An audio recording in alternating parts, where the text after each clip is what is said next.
Republicans reacting to what was a wild week at the White House? One of Trump's closest confidants, Hope Hicks, calling it quits. The president's son-in-law, Jared Kushner, losing his top secret clearance amid increasing ethical scrutiny.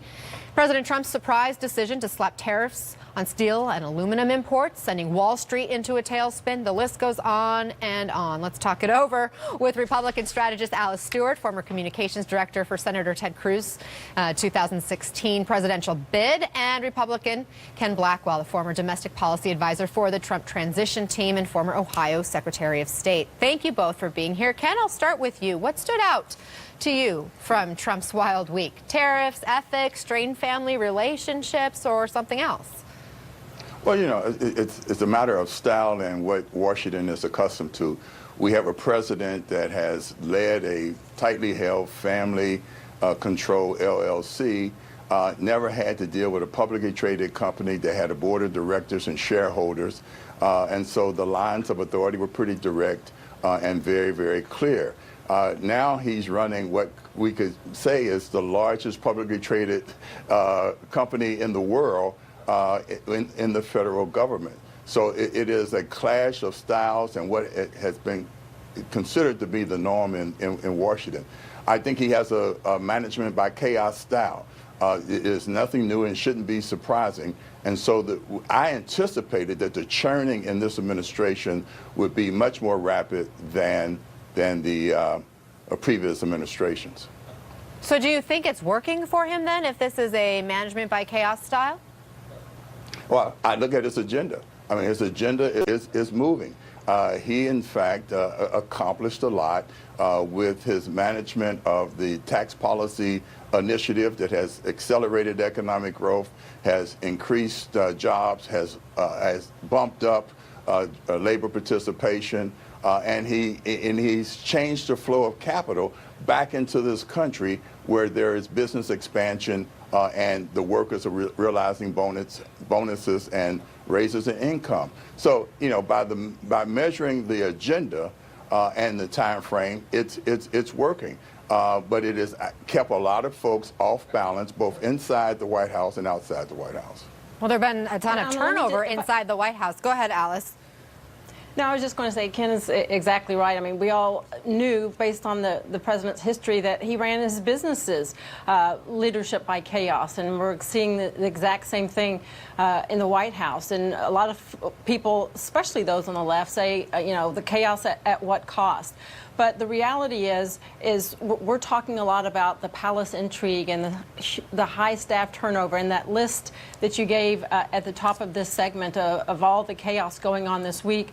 I travel the country talking to GOP groups, and they're not focused on this. They're focused on, as Ken said, his agenda and what he will do next. And Grant, I think that the tax reform plan, the tax cut plan was great, and they're looking at what is he going to do with guns, the gun policy and addressing gun violence. That is extremely critical.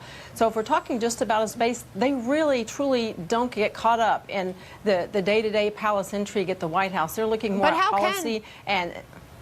How can the Republican Party focus on anything right now? Because the president has been all over the map this week. Even what he's saying on one particular policy seems to change the next day. We have Republican lawmakers calling the meeting on guns surreal, thinking that he's all of a sudden sounding like a Democrat. You have the tariffs announcement, which our reporting has, as we've reported, he's got members of his administration that have threatened to resign over that. You have the fourth communications director for this White House resigning this week, who we know was a loyal supporter of the president. And you look at this Politico cartoon here, and it shows a little bit about just how many communications directors have left. Alice, why? Why are these people jumping ship? Well, the question is, are they jumping ship or are they pushed out? You know, based on the president not being satisfied with them anymore. And you raised some good points. Those two issues that you talked about with regard to the steel tariffs. He came out and mentioned the fact that he wanted to impose tariffs on steel imports, which that goes along with a campaign promise he made to support American steel manufacturers, which is a great idea. However, the rollout of that, I think they could have done a much better job of explaining it much more. They plan to do that in the near future, but there's clearly backlash. The markets have taken a tremendous dive, and there's going to be some pushback. While this may help the Americans, those who manufacture steel, those who use steel in their manufacturing their goods, those will be hurt. So steel manufacturers will benefit in the short term, but those who use it will hurt in the long run. As for the gun violence, yes, it has been a concern for NRA members like myself and gun owners, what he plans to do. But having talked with people that have visited with him personally, he is dead set on making sure that we do take action to reduce gun violence in schools and elsewhere. And that goes with strengthening background checks, hardening schools, which I think is a great idea, looking at banning bump stocks, and also taking a close look at how we deal with mental health issues. And the key is keeping guns out of the hands who will be harmful to themselves and others. So right now he's in the listening phase. Hope they narrow it down and get to some real solutions to address this serious problem. And we saw it with immigration, the round table that got a lot of blowback, the president shifting opinions. Ken, do you see it turning out different this time on the issue of guns? Well, I really do. I think first let me say that I think the president, he is the message. And General Kelly is managing down. He's not managing up. You're not going to control this president. This president will lead. And I think in the final analysis, we will be looking at the problem. You know, and the problem is a cultural problem in our country where we have cheapened life. If, you know, life has been cheapened, and we have to address that. We should be concerned about whether people are killed by guns, cars, or knives. The fact is a cheapening of life and a systemic breakdown that has to be done. This kid should have been flagged, and he should have been given care in Florida, and he wasn't. And we can't act as if the gun was the problem. The problem was a system failure. And the president is concerned about that. There was something else that came out this week that I want to get your thoughts on as an African-American supporter of the president. This poll from the AP and NORC that finds 57% of Americans believe President Trump is a racist. What's your reaction? Well, that is troubling, and I don't believe that to be the case. Look, he is not politically correct. He, in fact, can say things in a very direct and artful way. But the reality is, take a look at his policy agenda and what that impact has had across the board on blacks, whites, men, and women. It's an agenda that facilitates economic growth. It pumps up, job opportunities. And it is one that has basically said all Americans are safer when you stop the hollowing out of our military and you put us on solid footing where he can lead in the two areas that presidents can lead. That is affecting the direction of our national economy and securing the safety of Americans both at home and abroad. Alice, why do so many Americans believe the president is a racist? Well, like Ken said, he's not politically correct in a lot of things that he says. And look, I'll agree. I don't approve of his tone and tactic on things, but I do support his policies. And to be quite blunt, he is an equal opportunity offender. He calls it like he sees it with everyone. And if you take a closer look at that poll, the numbers really reflect the number of people who are He doesn't call it like overall he sees it, though, with Putin when you talk about the Russia election, Russia election meddling in the U.S. election. Yeah, sadly, well, that's true.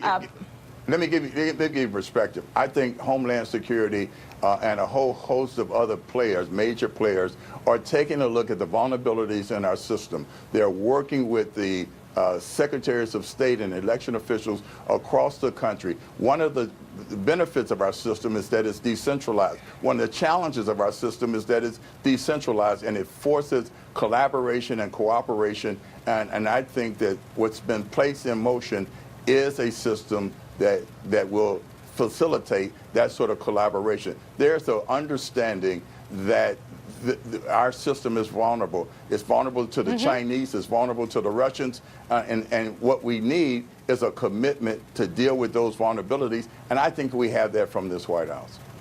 Alice, what about the family situation in the White House right now with all of the headlines, the investigations into Jared Kushner's financial ties, his family's ties, his meetings with foreign officials that come around the time that his family business got loans, and then on top of it, Ivanka Trump's business ties to the Trump Tower and a hotel in Vancouver, Canada, rather, is also under investigation by the FBI.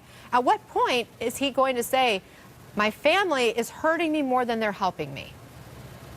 I wonder if we'll ever get to that point, Anna. I think this is the classic reason why we have nepotism laws and keeping immediate family members out of these types of high-level positions, given the questions about the financial ties and whether or not they fully sever them. And a concern I see is the 4 countries that have said that they had intentions of trying to capitalize on the fact that Jared is vulnerable with regard to his inexperience and his business struggles that his family business is having. That being said, anyone who thinks that the president is going to put them outside the White House, especially in light of Hope Hicks leaving this week, I think is mistaken. He trusts them. He values their opinion. They're well respected and liked within the high levels of the administration. Despite all of this concerns about the financial ties, I don't see them going anywhere. And I believe if he was going to do it, he would do it himself with regard to the family members and not put it off on John Kelly. But who knows? Who knows? It's hard to predict this White House. Real quick, Ken, I'll let you have the last word, and then we got to go. She is absolutely correct. This is a Trump model which has not been seen before. It started with the campaign. As my colleague can tell you, he ran a different sort of campaign, and he is now running a different sort of White House. And I just believe, as I told you before at the beginning, his style has come from his experience. And like me, I'm about much younger than the president. We're set in our ways, and the style that he understands is a very streamlined administration where there's a tightness that is underscored by family. And so I agree that they're not going anywhere, but the chief of staff will, in fact, make sure that there's integrity in the process of vetting. All right, Ken Blackwell and Alice Stewart, thank you both. I appreciate your thoughts. Thanks, Anna. Thank you.